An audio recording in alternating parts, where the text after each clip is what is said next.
있는데요. 고린도전서 5장을 좀 펼치시면 좋겠습니다. 지난 주일 큐티 본문인데요. 제가 지난 수요일은 이제 고린도전서 말씀이 시작되었기 때문에 1장을 통해서 좀 전반적인 것을 봤고요. 우리가 5장을 좀 보도록 하겠습니다. 5장. 우선 5장 1절만 같이 읽고요. 나머지는 좀 말씀을 나누면서 보면 좋겠는데요. 우리 5장 1절 같이 읽겠습니다. 너희 중에 심지어 음행이 있다 함을 들으니 그런 음행은 이방인 중에서도 없는 것이라 누가 그 아버지의 아내를 취하였다 하는도다. 자, 여러분 다시 한번 좀 복습을 하면 좋겠는데요. 1장부터 4장까지 고린도 교회의 두드러진 문제는 시기와 분쟁이었습니다. 우리 한번 찾아보면 좋겠는데요. 자, 1장 12절로 가보시죠. 우리 몇 구절만 좀 찾아보겠습니다. 1장 12절을 한번 보십시오. 1장 12절. 우리 찾으셨으면 같이 한번 읽으실까요? 시작. 내가 이것을 말하거니와 너희가 각각 이르되 나는 바울에게, 나는 아볼로에게, 나는 게바에게, 나는 그리스도에게 속한 자라 한다는 것이니. 자, 이처럼 시기와 분쟁이 고린도 교회 안에 지금 가득 차 있었습니다. 왜 이렇게 되었는가? 자, 1장 18절로 가보시죠. 왜 이렇게 되었는가? 이유를 한번 보시죠. 자, 1장 18절 같이 읽습니다. 십자가의 도가 멸망하는 자들에게는 미련한 것이요 구원을 받는 우리에게는 하나님의 능력이라. 이 말을 뒤집어서 얘기하면 왜 고린도 교회 가운데 시기와 분쟁이 있었는가? 그것은 고린도 교회 성도들에게 십자가의 도는 마치 멸망하는 자들처럼 미련한 것이 되어 버렸기 때문이죠. 예수 그리스도의 깨뜨려 주심, 예수 그리스도의 자신을 모든 것을 내어 주심, 그 십자가의 그 진리의 도가 고린도 교회 성도들에게는 진짜가 되지 못했죠. 그러니까 자기를 깨뜨리지 않는 거죠. 그래서 자기가 옳다는 그 길 속에 각각의 그런 분파와 시기와 분쟁으로 어지럽게 된 것 아니겠습니까? 또 하나만 더 보실까요? 자, 3장 16절로 한번 가보십시오. 왜 이처럼 시기와 분쟁이 있었는가? 자, 3장 16절도 같이 한번 읽겠습니다. 시작. 너희가 하나님의 성전인 것과 하나님의 성령이 너희 안에 계시는 것을 알지 못하느냐. 예, 이 질문처럼 고린도 교회 성도들은 알지를 못했습니다. 머리로는 알았죠. 예수님의 십자가의 의미가 무엇인지 사도 바울을 통하여서 훈련받았기 때문에 메시지를 들었기 때문에 머리로는 알았습니다. 하지만 그들의 삶 가운데 이것은 실제가 되지 못했습니다. 성전은 무엇입니까? 오늘날 이 예배당은 무엇입니까? 단지 눈에 보이는 이런 빌딩은 아무 의미 없어요, 사실. 그냥 시간이 지나면 허물어지는 것이고요. 상황에 따라서 얼마든지 옮길 수 있는 겁니다. 이건 단지 빌딩이에요, 빌딩. 우리가 알고 있는 것처럼 성전은 곧 예수 그리스도를 고백하고 있는 우리들의 몸 아니겠습니까? 더 나아가서 그 믿음의 고백이 있는 바로 그 공동체가 교회 아니겠습니까? 성전 아니겠습니까? 예수 그리스도를 믿음으로 말미암아 하나님의 왕되심을 선포하고 그 왕의 주권만이 나의 모든 인생에 참된 것이라는 것을 날마다 인정하며 선포하며 확증해 가는 그 모든 삶. 이게 그리스도의 성전이죠. 그런데 고린도 교회 성도들은 자신의 그런 성전됨을 잊어버렸습니다. 망각했습니다. 까맣게 기억하지 않았습니다. 진짜가 되지 못했습니다. 그 결과가 뭐냐고요? 시기와 분쟁으로서 1장부터 4장까지 침울한 분위기가 계속 돌아가고 있는 거죠. 자, 그런 가운데 우리가 지금 새벽마다는 벌써 7장까지 갔기 때문에 이 흐름에서 음행에 대한 부분이 이미 어떻게 이루어지는지를 우리는 지금 새벽마다 큐티하면서 나누고 있는데요. 사실 그 시작점이 오늘 우리가 이제 보고자 하는 5장이에요. 음행의 문제를 지금 다루고 있는데, 자, 1절을 우리가 방금 읽었죠. 다시금 이제 5장으로 와 보십시오. 자, 1절을 우리가 보셨는데 아주 구체적인 하나의 상황이 나옵니다. 자, 어떤 상황이냐?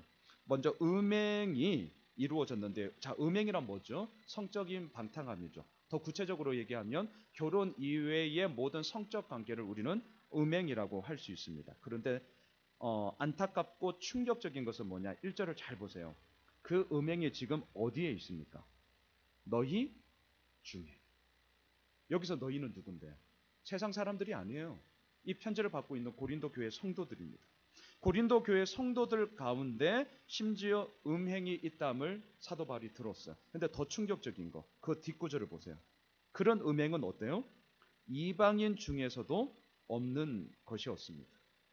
이건 너무나 충격적이고 너무나 기가 찬 사건인데, 자, 그 기가 찬 사건의 구체적인 것을 보세요. 계속 보세요.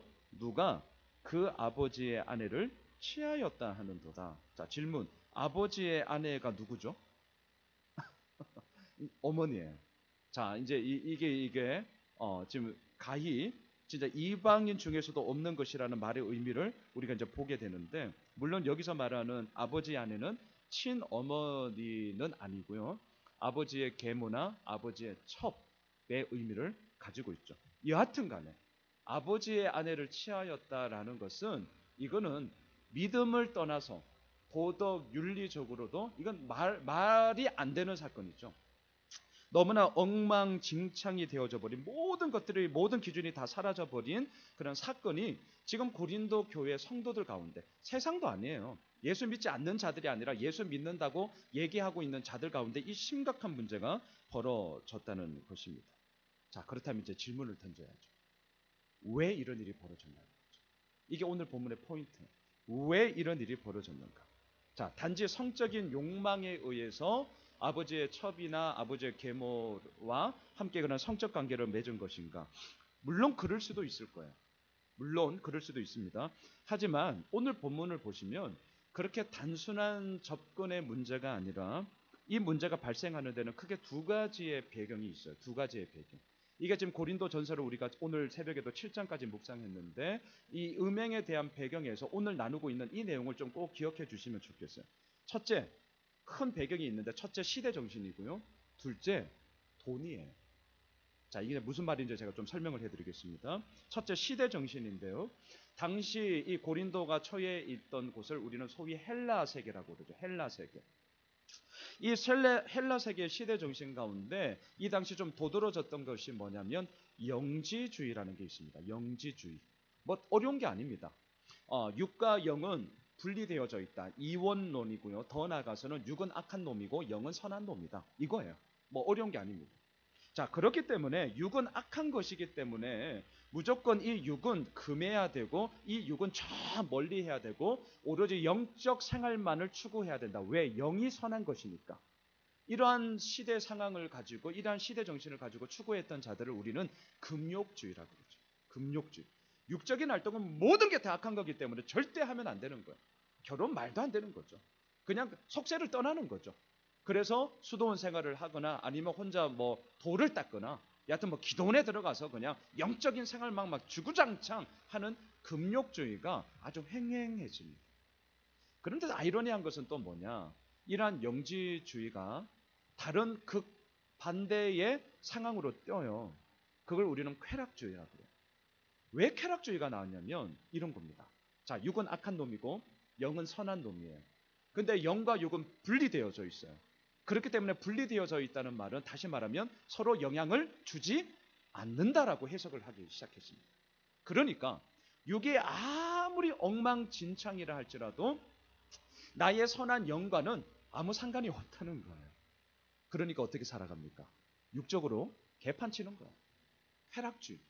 희한하죠. 역사는 극과 극이 만난다니까요. 거룩함을 얘기하는 저처럼 이 목사들이, 성직자들이, 거룩함 속에 얘기하는 자들이 반대로 세상의 온갖 추태와 더러움이 직결적으로 만나요. 극과 극이 만난다면, 그거의 대표적인 예가 여러분들 잘 알고 있는 거지만 기독교 역사 가운데 중세시대, 암흑시대라고 말하고 있는 중세시대, 수도원에서 하나님을 예배하고 기도했던 그 지하에 뭐가 있었습니까? 아기들의 시체와 그 버려진 그 시체의 그런 잔재들이 얼마나 많았습니까? 이게 단편적인 예지만 극과 극이 만나는 것. 이처럼 당시 영지주의는 한편으로는 금욕주의예요. 모든 육적인 생활을 다 금해요. 이 극과 한편으로는 육은 아무 상관이 없으니까 아무렇게나 살아도 된다는 쾌락주의가 이렇게 빈번하게 이루어졌습니다. 이 두 가지의 사상이 고린도 교회 성도들 가운데도 문화로 지금 펼쳐져 있는 거죠. 우리나라가 지금 선교 기독교 이제 들어온 지 100주년이 넘었죠. 하지만 우리나라 문화는 기독교 문화가 아닙니다. 유교 문화예요. 자, 이게 무슨 말이냐? 고린도 교회 성도들 가운데도 지금 사도 바울이 1년 6개월 동안 예수 그리스도의 복음을 들고 그들의 삶을 뚫고 들어왔죠. 그리고 이건 어디서나 볼 수 없는, 들을 수 없는 정말 그들의 인생의 터닝 포인트가 되었음에 분명합니다. 그렇기 때문에 예수 그리스도를 주로 고백하고 고린도 교회 성도들로 함께 그 믿음의 여정을 이제 걸어가게 되었죠.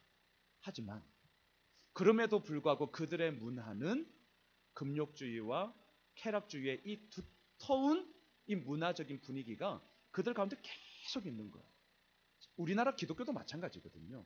유교주의 이 문화가 이렇게 말하는 저도 유교주의 문화에 우리는 지금 젖어들고 있어요. 그렇게 호흡하는 가운데 예수 그리스도의 복음이 진짜야라고 우리는 몸부림치고 있는 상황과 똑같은 거죠. 이러한 시대적인 정신이 지금 고린도 지역 가운데 있었다는 것을 잊으시면 안 돼요. 두 번째, 돈 때문이에요. 자, 이게 이제 무슨 말이냐? 당시 유산의 상속을 보면 남편이 또한 자녀들 입장에서는 아버지가 갑작스럽게 여하튼 소천을 하셨다. 그러면 당시 법에 의하면 상당한 부분이 아내에게, 어머니에게 돌아갔습니다. 자, 그럼 생각해 보세요. 아버지가 오늘 본문처럼 계모나 첩이나 재혼을 했어요. 나랑은 피 한 방울도 섞이지 않은 소위 새엄마죠. 그렇죠? 근데 아버지가 돌아가셨어. 그러면 아버지의 재산은 상당 부분 어디로 가는 겁니까? 새엄마한테. 제가 되게 좀 실질적인 얘기를 하는 거예요.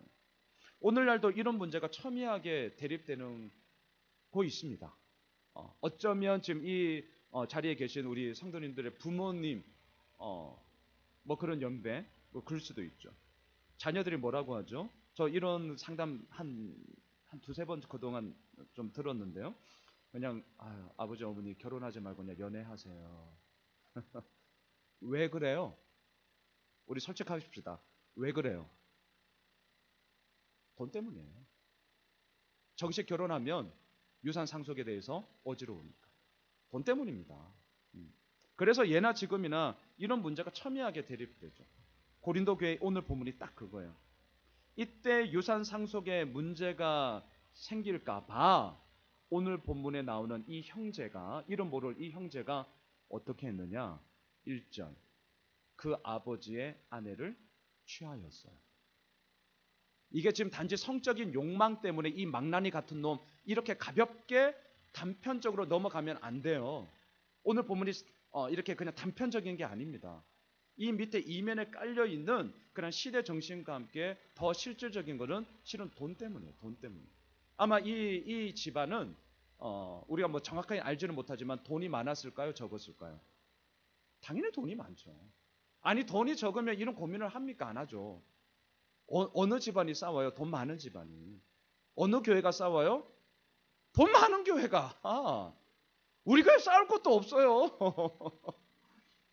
다 지금 우리 아는 사실이잖아요. 안 그런 척 하지 마시고요. 쌓이면 싸워요. 100%예요. 우리 교회도 별 수 없어요. 쌓이면 싸워요. 자, 지금 이런 일을 벌일 정도로 이 형제는요, 돈이 많습니다. 그래서 아버지의 아내 계모였는지 뭐 첩이었는지 정확하게는 모르겠지만 취한 거예요. 왜? 그 아버지의 유산이 결국에 자기한테 갖고 오려고 하는 하나의 수단이에요. 수단. 자, 이런 일이 지금 벌어진 거죠. 근데 문제는 뭐냐? 자, 이제 문제가 2절에 나타납니다. 자, 2절을 보세요. 2절. 같이 읽읍시다. 시작. 그리하고도 너희가 오히려 교만하여져서 어찌하여 통한이 여기지 아니하고 그 일 행한 자를 너희 중에서 쫓아내지 아니하였느냐. 고린도 교회 성도 가운데 이런 일을 행한 형제가 있었어요. 이 얘기를 다 알아. 다 알아요. 근데 교회에서 합당한 조치를 취하지 않아. 그냥 덮고 가자. 은혜로 가자. 뭐 이런 거 맞죠? 은혜로 가자. 어떻게 하시겠어요? 우리들 같으면. 이 문제가 되게 좀 실질적인 거예요. 오늘 되게 이거 우리들 마음에 한편을 찌르는.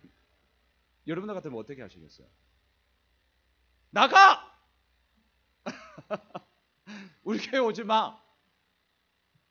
자, 13절로 우선 가시죠. 13절. 사도 바울의 입장은 분명합니다. 자, 13절이에요. 같이 읽습니다. 시작. 밖에 있는 사람들은 하나님이 심판하시려니와 이 악한 사람은 너희 중에서 내쫓으라. 사도 바울은 분명합니다. 나가! 이거예요. 출교예요. 출교. 그런데 왜 고린도 교회는 이 음행을 저지른 형제를 내쫓지 않았는가? 왜 그랬을까요? 분명한 것은 이 형제의 입김이 이 교회 가운데 상당히 있기 때문이에요. 그리고 그 입김의 힘은 어디에 있을까요? 앞서 제가 말씀드렸잖아요. 이 형제 돈 많아요. 돈이 많은 형제야. 아마 헌금도 꽤 했을 거예요. 교회도 사역을 하면서 돈이 필요합니다. 자, 우리 교회 예를 들어볼까요? 우리 교회가 하여튼 힘 닿는 한 선교와 구제에 좀 힘을 쏟으려고 매월 우리가 100만 원 지불합니다. 우리가 지금 100만 원 써요. 1년이면 1200이에요. 이 코딱지만한 교회가 1200. 이 일을 어떻게 하냐고요? 여러분들이 내신 헌금으로 하고 있습니다. 자, 지금 이 고린도 교회가 이 형제의 그런 음행의 문제를 알고 있었음에도 불구하고 덮고 간 거예요. 이거 지금 오늘날 우리 교회도 이거 예외 아닙니다. 저희 앞으로의 목회 가운데도 어쩌면 이런 일이 생길지도 모르겠어요. 그때 나가 이렇게 할 수 있을까? 가면 성도 한 명 주는데 제가 되게 심각한 거예요. 목사로서. 근데 교회가 덮고 가는 거죠. 덮고. 고린도 교회가 왜 그렇게 했느냐? 이 음행을 저지른 형제가 분명함에도 불구하고 그 교회 가운데 상당한 영향력을 지금 끼치고 있었기 때문입니다. 그래서 나가 출교시키지를 못했다는 거예요. 왜? 결국 돈 때문에. 자, 오늘 본문에 나오는 음행의 문제가 제가 왜 이렇게 지금 시대적인 배경과 돈의 문제를 얘기하냐면 단지 성적으로 이 자식 진짜 문란한 놈이구나. 그럴 수 있습니다. 하지만 그걸로만 끝내면 안 돼요. 이처럼 자기 마음대로 방탕하게 살아가는 그런 모든 부분들 속에서는 그 시대의 시대 정신과 연결되어져 있고 돈과도 연결되어져 있었기 때문에 지금 고린도 교회 안에 아주 첨예한 문제로 대립되고 있었다는 것이죠. 그래서 사도 바울이 2절에서 이들의 근본 문제가 어디에 있는가, 고린도 교회의 근본 문제가 어디에 있는가를 이렇게 지적합니다. 2절 처음을 잘 보세요. 자, 2절 처음을 잘 보세요. 그리하고도 너희가 어때요? 오히려 교만하여져서. 펜이 있으시면 교만이란 단어에 이렇게 동그라미를 한번 치셔요. 자, 음행의 문제가 왜 교만과 연결이 되죠? 우리가 지난주 이제 큐티 학교를 오리엔테이션 하면서 이번 주 하시는 분들에게 제가 숙제를 드렸어요. 큐티 학교의 포인트는 오늘 이 자리에도 몇 분 계시지만 왜라는 질문이에요. 자, 제가 지금 오늘 설교를 준비하면서 지금 계속 제 설교를 한번 좀 잘 이제 들으신 분들은 제가 던지는 질문과 그 끌어가는 힘이 어디에 있냐면 왜일 거예요. 왜? 제 설교에 왜냐하면 왜 그렇게 쓸까요? 자, 질문 이런 걸 제가 많이 하죠. 저도 이렇게 묵상을 하면서 그 힘이 결국은 저도 설교로 오는 거거든요. 자, 질문. 왜 음행의 문제가 교만과 연결이 될까요? 이런 걸 그냥 흘려보내시면 안 돼요. 왜 그런가? 교만은 뭐죠? 단지 자기 잘난 맛에 살아가는 거? 예, 그럴 수 있겠죠. 교만은 무엇입니까? 단지 기고만장한 뻣뻣함? 예, 그럴 수 있겠죠. 하지만 성경에서 말하는 교만의 본질적인 의미는요, 이것입니다. 하나님을 신뢰하지 않고 하나님을 의지하지 않는 것. 뒤집어서 얘기할까요? 하나님 없이도 나 얼마든지 살아갈 수 있어. 이게 교만의 본질이에요. 하나님 없이도 나 얼마든지 살아갈 수 있어. 해볼 테면 한번 해봐. 이게 교만입니다. 지금 고린도 교회는요, 본질적인 문제가 뭐냐? 왜 음행을 저지르는 형제에 대해서 사도 바울이 분명한 입장을 가지듯이 왜 내쫓지 못했느냐? 하나님 없이도 이 문제를 우리는 너끈히 이겨나갈 수 있어. 교만 때문에 그렇답니다. 음행을 저질렀지만 헌금을 많이 하는 성도의 돈이 있었죠. 또한 교만이 있음으로 말미암아 이 고린도 교회 안에 뭐가 있습니까? 바울파니, 아볼로파니, 게바파니, 이도 저도 아닌 그리스도파니 분쟁과 시기로 싸우고 있는 거예요. 왜 그런 일이 있냐고요? 오늘 본문 5장 2절 그리하고도 너희가 오히려 교만하여져서, 바꿔 말할까요? 하나님 없이도 우리 얼마든지 할 수 있어 라는 그 생각의 뿌리 때문에 이러한 어려움들이, 이러한 잘못된 일들이 지금 벌어지고 있다는 거죠. 물론 겉으로는 하나님을 말했습니다. 하나님을 말하니까 사람들이 교회라고 얘기하겠죠. 하지만 겉으로 말하는 그 하나님은 아무 힘 없습니다. 껍데기입니다. 그들의 실상 가운데는 하나님을 얘기하지만 정작 하나님이 사라져버린, 하나님을 고백하고 있지만 정작 그 고백은 아무런 효력이 없는 껍데기가 되어져 버린, 그리고 나서 얼마든지 하나님 없이도 우리는 살아갈 수 있어 라는 교만함이 그들의 마음 가운데 꽉 차 있었기 때문에 오늘 5장 1절 너희 중에 음행이 있다 함을 들었으나, 이방인들도 하지 않는 짓거리를 한 형제가 있었으나 어찌하여서 그들을 가만히 내버려 두었느냐. 이 문제를 정확하게 지적하고 있습니다. 그러면서 본문 5절로 가보십시오. 본문 5절. 자, 같이 읽습니다. 시작. 이런 자를 사탄에게 내어 주었으니 이는 육신은 멸하고 영은 주 예수의 날에 구원을 받게 하려 합니다. 사도 바울이 진짜 세게 말하고 있죠. 여러분, 이런 자를 누구에게 주었다고요? 예, 사탄에게 내주었으니. 이 말을 지금 누가 하고 있습니까? 사도 바울이 하고 있습니다. 충격 먹으라는 거예요. 이거 지금 엄청 세게 얘기하는 겁니다. 사도 바울이 누구죠? 사탄에게 내주지 않으려고 자신의 목숨을 걸고 예수 그리스도의 복음을 지금도 전하고 있는 자였습니다. 누가 말하는가? 이거는 엄청난 거죠. 어제였나요? 그저께였나요? 그 SBS 앵커 지하철에서 그 몰카 사진 다 무너지는 거죠. 앵커 어떤 사람이냐, 그 사람됨 너무 중요하죠. 왜? 뉴스에 대한 공정성과 신뢰성이 결국은 누구를 투영되어서 얘기되는 겁니까? 앵커를 통해서. 왜 요즘 JTBC가 너무 사설 의견인가요? 왜 JTBC가 공정성에 있어서 1위죠? 결국은 손석희 아나운서거든요. 앵커 사람이에요. 이렇게 말하는 목사도 마찬가지입니다. 아무리 하나님을 운운하고 예수 그리스도의 복음을 전한다 할지라도 제가 한번 삐걱거리면 제가 했던 말은 다 도루묵이 되는 거죠. 그래서 부담스럽고 또한 그 부담을 가지고 목회를 해야 되는 거죠. 예, 그 싸움을 하는 거죠. 지금 이 얘기를 하고 있는 자는 사도 바울이에요. 그러니까 쉽게 넘어가시면 안 돼요. 사탄에게 내주지 않으려고 어떻게 해서든지 예수 믿지 않는 자들을 예수 믿게 하려고 자신의 생명을 내걸면서 복음을 전하는 자가 오늘 본문에서는 이런 자를 사탄에게 내주었으니 이 편지를 쓰고 있다고요. 충격받으라는 거예요. 오늘 본문의 문맥에서 사탄에게 내주었다 이 말은요, 음행을 저지른 자는 교회에서 쫓아내라라는 출교를 의미하고 있습니다. 여기서 말하는 이 사탄에게 내어줬다는 출교를. 자, 이런 출교를 얘기하면 여러분 어떻게 들리셔요? 좀 야박하시죠? 솔직히 야박해요. 야박하게 들려요. 우리는 흔히들 이렇게 생각하잖아요.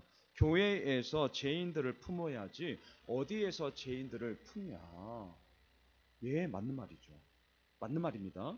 또한 이렇게 얘기하고 있는 우리들 역시 여전히 죄인으로서 이 땅을 살아가고 예수 그리스도의 은혜로 덧입은 의인이 되었기 때문에 우리가 뭐라고요? 예, 교회는 아무나 다 오는 것입니다. 분명합니다. 누구나 다 와야 됩니다. 분명합니다. 그게 교회여야 합니다. 교회는 죄인들이 오는 곳이에요. 맞는 말입니다. 교회에서 품어야지 세상 어디에서 이런 자를 품겠냐. 맞는 말이에요. 하지만 그런 사람들이 모여 이제 공동체를 이루고 믿음 생활을 합니다. 그런데 보세요. 변화는 고사하고 그 공동체를 깨고 있다.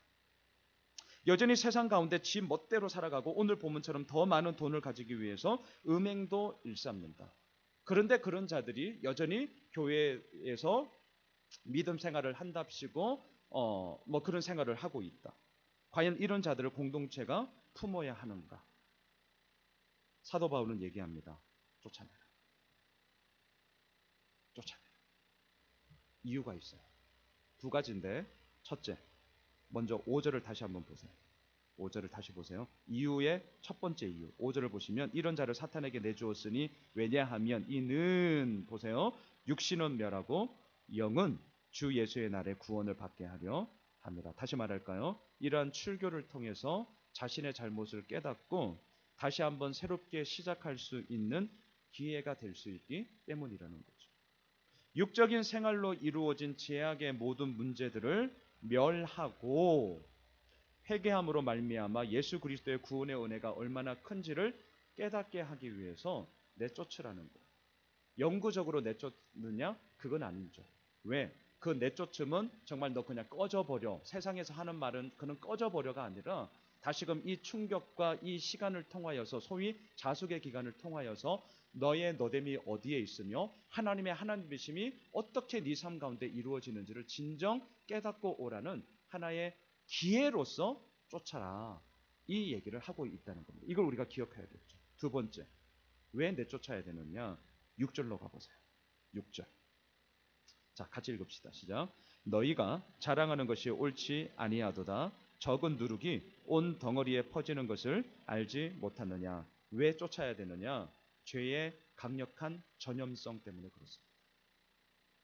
거룩 레위기를 나중에 아마 묵상할 때가 올 텐데요. 저는 한 4년 전에 레위기를 이 큐티 본문에 따라서 했던 적이 있는데 레위기의 특징은 거룩함이잖아요. 내가 거룩하니 너희도 거룩해. 그런데 그 레위기를 읽으면서 제 마음에 계속 부대꼈던 것은 뭐냐면 거룩함의 전염성은 너무 약하다는 거예요. 너무 약해. 아무리 거룩을 얘기해도 이 전염이 안 돼. 너무 미약하게 돼. 근데 거꾸로 오늘 본문처럼 죄의 전염성은 말 안 해도 알아. 왜? 악하니까. 안 가르쳐줘도요 뻘짓거리 다 해요. 우리 새끼들도 똑같아요. 저 그래도 목사예요 여러분. 좋은 얘기 합니다. 어느 부부가 자식 새끼 좋은 길 가기를 원하지 나쁜 거 가르치겠습니까? 그런데도 나쁜 짓 해요. 욕합니다. 시기질투하지 말라고 했는데도 시기질투하고요. 똑같아요. 왜요? 악한 본성이. 자, 죄의 강력한 전염성은 우리의 생각을 뛰어넘습니다. 이 정도쯤이야 우리 공동체에서 할 수 있겠지? 아니요. 그게 과실인 거예요. 그게 교만인 거예요. 죄의 강력한 전염성 때문에 너희는 그것에 대해서 똑바로 보라는 거죠. 6절을 다시 보세요. 지금 너희들이 자랑할 게 뭐가 있냐는 거예요. 너희가 자랑하는 것이 옳지 아니하도다. 너희들 자랑할 것이 뭐가 있니? 1장부터 4장 뭡니까? 시기와 분쟁하고 있으면서 뭘 자랑하고 있다는 거니? 또한 오늘 5장 음행을 저지른 자에 대해서 바르게 치리하지도 못하면서 자랑할 게 뭐가 있냐는 거예요. 오늘 사도 바울이 아주 냉철하게 이 문제에 대해서 지적합니다. 적은 누룩이 빵을 만들 때 밀가루 반죽을 완전히 부풀리듯이 이 음행의 문제, 이 죄악의 문제가 이 공동체 가운데 그대로 있을 때 이 누룩은 이 죄의 전염성은 강력함이 되어서 이 공동체를 무너뜨린다. 지금 이 얘기를 하고 있는 것 아니겠어요? 7절도 한번 가보실까요? 5장 7절. 같이 읽습니다. 시작. 너희는 누룩 없는 자인데 새 덩어리가 되기 위하여 묵은 누룩을 내버리라. 우리의 유월절 양 곧 그리스도께서 희생되셨느니라. 우리는 누룩이 없는 자라는 거죠. 여기서 말하는 누룩은 죄악의 문제입니다.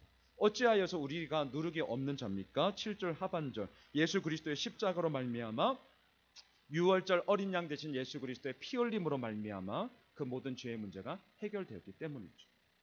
그렇기 때문에 누룩을 묵혀둘 수도 없고 설령 묵은 누룩이 있다면 내버리는 것이 당연하다는 거예요. 그래서 마지막 8절을 읽고 이제 본문을 한번 정리하겠습니다. 8절로 갑시다. 시작. 이러므로 우리가 명절을 지키되 묵은 누룩으로도 말고 악하고 악에 찬 누룩으로도 말고 누룩이 없이 오직 순전함과 진실함의 떡으로 하자. 이게 사도 바울이 지금 우리들에게 고린도 교회 성도들에게 얘기하는 거죠. 여기서 말하는 순전함은 제가 원어를 보니까 이런 뜻입니다. 햇볕 아래에서 판단하다. 그림이 그려주세요. 순전하다라는 말은 순진하다 이런 말이 아니고요. 햇볕 아래에서 판단하는 거예요. 햇볕 아래에 있으니 다 드러나겠죠. 다 보이겠죠. 요거쯤이야 모르겠지 아니에요. 쨍쨍 밝은 햇볕 아래에서 판단하기 때문에 이 순전함이란 그 밝은 빛 가운데서 예수 그리스도께서 하나님이 보시기에 과연 옳은 것인가, 나 스스로도 나를 판단하고 공동체 가운데서도 주의 말씀의 기준으로 삼아 그것에 대해서 판단을 하는 거죠. 이게 순전함이죠. 또한 진실함이란 무엇일까요?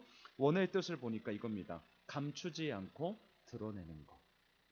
감추지 않고 드러내는 것. 말씀을 정리하겠습니다. 오늘 본문 5장에 나오는 문제는 표면적으로는 5장 1절 음행의 문제임에 분명합니다. 하지만 그 뿌리의 근본은 5장 2절 어찌하여서 너희들이 교만하였느냐. 결국 음행의 문제 역시 교만과 연결되어지고 있다는 우리들의 어리석음과 또한 우리들의 완악함을 사도 바울이 지적하고 있습니다. 이 교만함과 또한 표면적으로 드러나고 있는 이 음행의 문제를 어떻게 우리는 해결할 수 있냐고요? 5장 8절을 기억하십시오. 순전함과 진실함의 떡으로 우리는 나아가는 거예요.